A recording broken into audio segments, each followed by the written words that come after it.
the reason feminism is promoted, because it's the direct competitor to masculinity, right?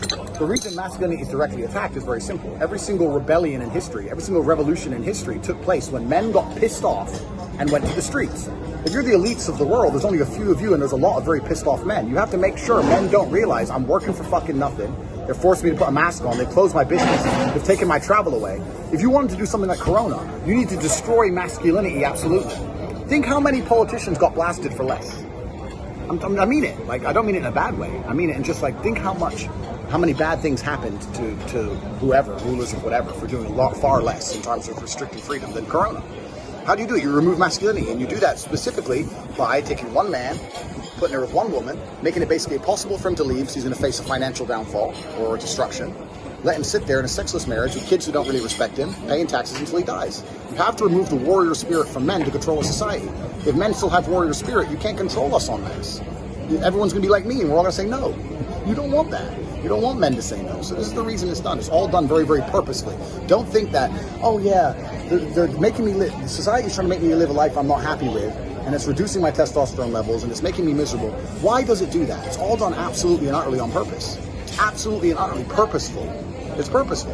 And that's how they control us. Because it's the men who are going to stand up and say no to things. But we don't stand up and say no. You know why? Because the wife will be mad if we're out late. No rebellions. Got to be home at 9. That's what it is. Rob, we've got an Instagram boyfriend behind you in frame while we're talking about this shit. But this is the reality of it.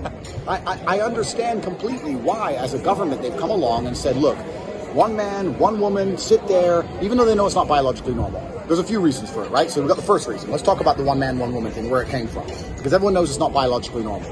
The human biological norm is that the top men have all the women and the lower men have no women. If you look at the history, if you actually look at the genes, something like 99% of females have reproduced since the dawn of human time. Only 23% of men have. So the point being that in the olden days, 23% of the men had 99% of the women.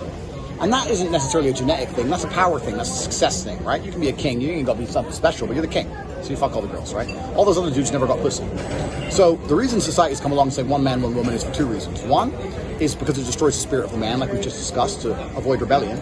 But two, when you have a whole bunch of men who don't get laid, they're dangerous. They're the people who are going to revolt. They're the people who are going to riot. They're the people who are going to commit crime. It's not good for society as a whole if all these men can't get laid. For a long time, we killed them off in wars and shit. But now everyone's living too long, right? So now we all exist. So it's like, all right, everyone needs a partner, and they sit there miserable with their partner and be too busy, too depressed, too sad, too self-absorbed, too selfish to worry about the bigger picture. So the reason men haven't marched on the street because of Corona is because they're too busy, upset and sad because their woman's being mean to them. That's literally it. It's also the reason they promote depression. Why do they promote mental illness at every corner? Because if you're so busy living inside your head, you don't give a fuck about what they do to you outside of your head. I'm depressed, I'm sad, I'm anxious. I'm depressed, I'm sad, I'm anxious. Poor me. Self-absorbed. If they self-absorb everybody, then we're not going to rebel. Why do the Western powers also promote diversity? If every single person who is inside of a city doesn't think the same or look the same or have any kind of common ideology, how can they rise up together? How can they all get together and band together against clear injustice? They won't. Well, he looks like that, he thinks this way. He looks like that, he thinks this way.